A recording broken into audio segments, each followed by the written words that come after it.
kita di sesi yang ketiga ini adalah database integration gitu kan. Oke, jadi yang dibahas ini sebenarnya ini kita bisa lihat kemarin ada top down, ada bottom up. Kemarin lebih ngebahas tentang top down itu sendiri gitu kan. Di bottom up dibahas sekilas. Nah, saya minta kalian membedakan kapan saatnya pakai top down, kapan saatnya pakai bottom up ketika saya ajukan sebuah pertanyaan di forum gitu kan. Ya, saya nilai gitu kan ya.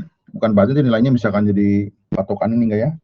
Nanti kita lihatlah seperti yang pernah dulu kuliah saya. Jadi nanti yang diambil yang terbaik gitu kan seperti itu. Atau yang lain sebagainya gitu ya. Nanti kita bisa lihat diatur sedemikian rupa biar kalian juga bisa ngikutin sama ini. Oke. Hari ini kita bahas tentang database integration, kita bisa lihat. Jadi kita bisa lihat ya di kemarin di topik terakhir kita ngebahas tentang apa, gimana caranya gitu kan ya si pendekatan bottom up ini dieksekusi gitu seperti itu ya. At the end last topic we identify the problem of getting static data gitu kan. Ada namanya column match sama instant value match ya.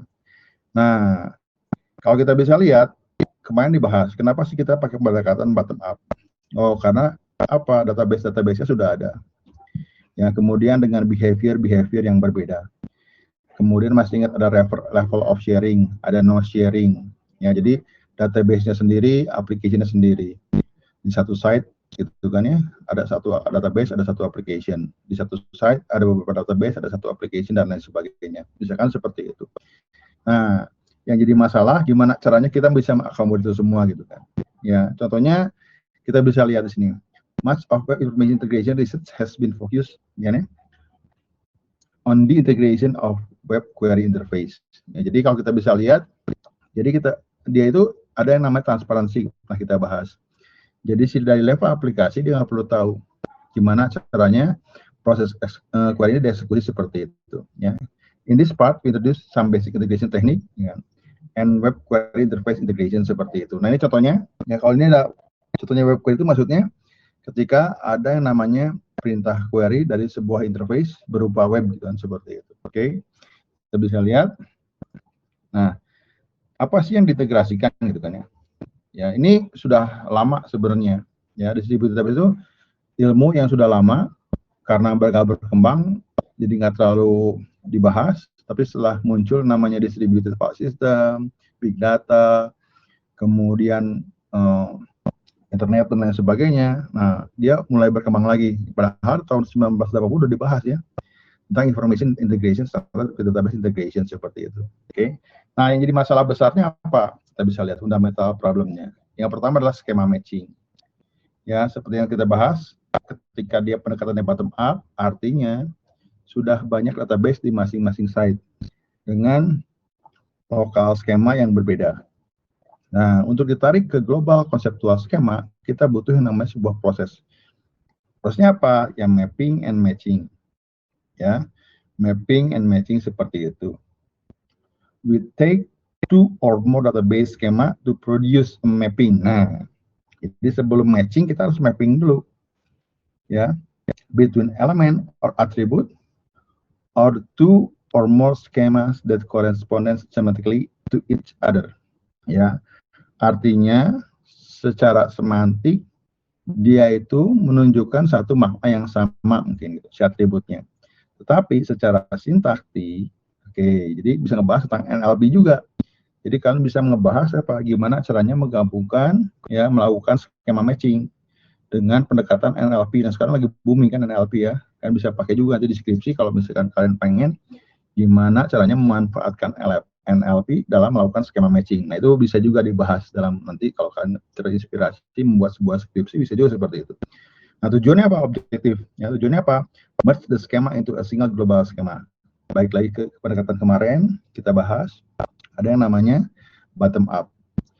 Jadi database-nya sudah ada, gimana caranya nih si lokal skema ini dapat diakomodir oleh sebuah global konseptual skema, di mana global konseptual skema ini dapat mengakomodir apa proses pengasilan data secara terdistribusi.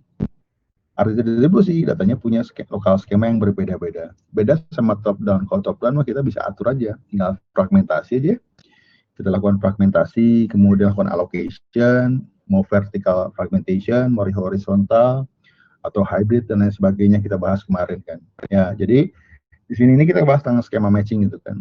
Kenapa database-nya udah ada dan yang pastinya secara sintaktik berbeda, tapi secara semantik, secara makna itu sama maksudnya gitu kan. Contohnya gini, kita mau bikin database apa tentang hotel chain. Pasti kalau di sebuah hotel chain itu ya maknanya sama kan, hotel. Pasti ada apa, check in, check out, reservation, ini seperti itu ya, dan lain sebagainya. Pasti ya sama-sama aja di semua hotel gitu kan. Yang beda apa? Secara sintaktik. Mungkin kalau di dia customer, di hotel yang lain namanya pelanggan. Kenapa? Pak, di hotelnya hotel Melati, Pak. Dia itu fokus di pelanggan yang lokal, Pak. Beda sama itu bintang 3, bintang 4, Pak. Oke, dia itu apa? Udah internasional, Pak. Dia pakai bahasa Inggris. Oh, secara sintaktik udah berbeda. Tapi secara maknanya sama. Pak, kalau di hotel Melati namanya kamar, Pak. Kalau di yang ini, bintang 3, namanya room, Pak. Ya kan ya? Room number. Ini nomor kamar. Nah, secara semantik kan sama kan. Yang membedakan ya secara sintaktik. Kenapa bahasa yang dipakai ya beda. Nah, contoh-contohnya seperti itu. Ya makanya inilah database integration itu ramainya di sini sebetulnya. Ya kalau dengan top down ya udah nggak dibahas, ngebahas fragmentasi sama location seperti itu. Oke, contohnya kita bisa lihat integrating to skema. Ini sebagai contoh aja. Ya misalkan kita punya dua buah skema S1 dan S2. Ini contoh aja ya. Ya mau consider two schemas. Ini S1 and S2 representing to customer relation. Yang merepresentasikan dua buah relasi yang menggambarkan customer gitu kan. Kita bisa lihat yang pertama, kita bisa lihat di sini. Yang pertama apa? Yang pertama adalah cash. Oke, yang kedua adalah customer. Oke, kalau kita bisa lihat ini sama ini secara sintaktik ya berbeda. Tetapi ketika ngebahas tentang yang namanya secara semantik sama nggak ini? Sama. Maksudnya apa? Customer, pelanggan. Ya. Oke, jadi kalau kita bisa lihat ada yang namanya similarity. Similarity itu apa? Kemiripan secara makna, bukan kemiripan secara sintaktik. Nah ini hati-hati ya. Oke, seperti itu. Pak, tapi kalau top down gimana? Ya kita harus bikin satu sebuah standar dong. Kalau bikin dari awal apa yang? Kalau kita bikin dari awal ya udah enak. Ya, jangan beda-beda. Samain aja, kan standar namanya juga. Oke, kita bisa lihat. Oke, saya punya dua buah relasi. Yang pertama adalah kas. Yang kedua adalah customer. Oke, kita bisa lihat. Oke, di sini atributnya adalah si no nya nomor customer-nya diwakili dengan karakter C, N sama O. Di sini customer ID. Udah beda. Oke. Tapi kalau kalian lihat, ini secara makna sama nggak? Nggak sama. Secara sintaktik berbeda. Oh, company name, company. Nah, kalau ini mana? Nah, ini nggak ada di sini. Ini nggak ada. Kalau ini nggak ada juga. Nah, bisa aja ternyata si first name dan last name adalah apa? Ketika digabungkan dan ini jadi apa? Kontak. Nah, ngerti ya? Jadi kita bisa lihat. Oke. Jadi ada apa? Ada customer number. Di sini customer ID. Oke, ini equal lah. Similar ya, similar. Ya, mirip lah. Company name, company, oke. Nah, di sini ada first name, ada last name. Aduh, apa ini? Di sini kan secara, kalau kita bisa lihat, secara langsung, satu ke satu, ini nggak mungkin. Makanya harus kita petakan di mapping. Nah, ini mapping. Dua buah atribut ini ternyata mewakili apa? Kontak. Nah, ini tantangan tersendiri. Makanya saya bilang, sebelum matching kita mapping dulu. Melakukan pemetaan. Pak, di sini nggak ada pound. Di sini ada pound, di sini nggak ada. Ya udah biarin. Tapi ini ada yang sama loh, gitu, seperti itu. Oke, sampai sini yang bertanya, ngerti ya? Jadi mungkin secara sintaktik memang berbeda, secara structure ada bedanya juga, tetapi pasti ada namanya similarity, kemiripan. Ya kalau nggak mirip gimana kita mau gabungkan? Ya misalkan punya teman yang satu, Pak, dia ekstrovert banget Pak, wah orangnya belak-belakan, ngomong itu seenaknya Pak, ceplos-ceplos. Yang satu lagi orangnya introvert, melankolik. Ya segala sesuatu itu dipikirin, ya. Dia cablak. Ya, pasti kan kalau di satu susah juga. Nah di sini kan kita bisa lihat, makanya kita bisa lihat distributed database itu jelas dia mau main di mana, di hotel chain, di hotel chain, electronic transfer fund gitu kan. Oke, jadi apa? Kayak lintas arta ya, pertukaran data elektronik dalam artian keuangan gitu kan, finance ya seperti itu. Nah sama kalau bikin distributed database finance akademik ya akademik, nggak mungkin akademik disatuin sama properti, dengan nyambung dong. Ya meskipun dengan mapping sedemikian hebat juga kan sesuatu yang nggak nyambung kita sambungin ya jadi cocok logi ya seperti itu. Oke, kita bisa lihat seperti itu. Nah, jadi tadi seperti saya bilang, gimana caranya mengintegrasikan dua skema yang tadi secara singkat saya jelaskan. Oke, ternyata kita bisa lihat. Nah ini nggak pakai tanda sama dengan Pak. Kenapa nggak pakai tanda sama dengan sih gitu kan ya? Kalau dilihat, nah ini pakai, nah ini maksudnya similarity. Ya, jadi kemiripan. Ya, jadi tanda cacing itu mendekati kan? Ya, mendekati gitu kan. Kalau sama dengan itu kan equal to gitu kan. Tapi di sini equal to ada tanda cacingnya. Maksudnya apa? Mendekati gitu kan ya. Kita petakan seperti itu. Ya, jadi dilambangkan dengan simbol sama dengan dan cacing seperti itu. Over the power set of S1 and S2 gitu kan. Ya, jadi kita ada apa? Sebuah power set, ada subset, ada power set. Jadi apa? Kita bilang ada global skema seperti itu. Where each pair is gitu kan ya. Similar to gitu kan ya. Represent one element of the mapping. For example, kita bisa lihat. Customer tadi kan ada ya di sini apa? Oh ini dipetakan. Oke, tadi company name dengan company. Jadi saya bilang first name, last name dari si relasi yang pertama, si S1, itu ya. Ya kan ya, similar to contact. Nah, ini kita petakan. Satu ke satu, one to one. Ini many to one. Ya, jadi kita petakan ternyata ada beberapa atribut ketika digabungkan menjadi sebuah atribut lainnya. Dan di skema yang lain itu berupa satu yang apa-apa. Oke. Nah, ini terjadi. Ya kita petakan gitu kan. Ya. Memetakan apa tadi untuk melakukan integrasi itu sendiri. Nah, ini makanya kenapa distributed database ini ternyata jadi area penelitian yang lumayan ramai juga sekarang. Ya. Nggak sekedar alokasi apa? Oh, dari aplikasi aja itu cara barbar kan. Ya, jadi database-nya direplikasi di mana-mana. Ya, itu kan cara barbar ya jalan juga jalan. Cuma kan resource-nya luar biasa. Ketika kita melakukan update setengah mati, harus update semua kan. Ya, tapi baik lagi tergantung kebutuhan. Mungkin kalau di bank-bank ya pasti seperti itu. Jadi dia punya server yang memang replikasinya full replication mungkin. Kenapa? Ya secure dia kan.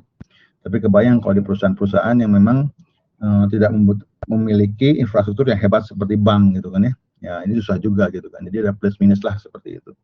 Nah di sini kita bisa mengintegrasikan ini proses mapping itu sendiri. Ya proses mapping kita bisa lihat dari satu atribut ke atribut yang lain, dari satu atribut atau bahkan dari beberapa atribut menjadi satu atribut yang lain seperti itu. Bahkan bisa sebaliknya. It's okay. Ya ini kan memetakan namanya juga. Ya bisa many to one, bisa one to many, bisa many to many. Oh many to many nggak mungkin ya. Pasti kan one to one baik lagi seperti itu. Oke. Bisa lihat. Sampai sini ada yang bertanya nggak? Halo, ada yang bertanya nggak? Belum, Pak. Belum. Okay. Kalau belum kita lanjut. Ya, jadi ada yang namanya kita bisa lihat. Ada beberapa tipe matching gitu kan. Different types of matching. Yang pertama adalah skema level only matching. Only schema information is considered. Ya, oke gitu bisa. Yang pertama apa?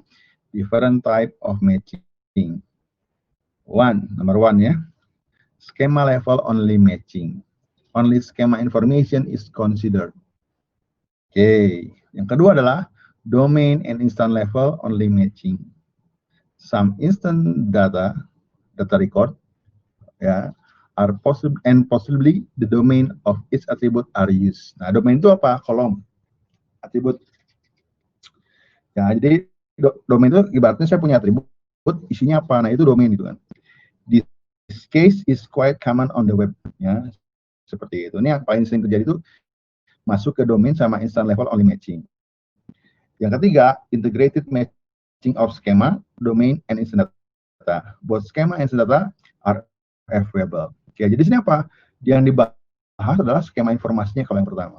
Artinya apa? Kita fokus di si informasi tentang skemanya. Luar biasa. Kita itu kalau bikin program pernah lihat nggak? Kalau coding-coding orang bule itu suka dikasih komentar.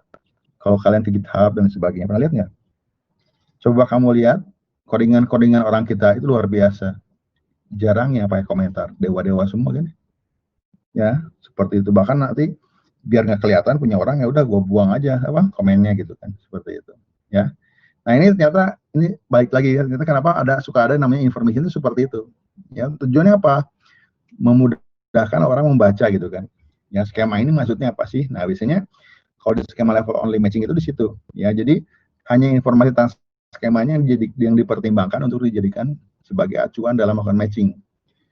Kalau yang kedua, itu lebih ke domain sama instant level only matching-nya apa. Lebih ke si datanya gitu, kita lihat.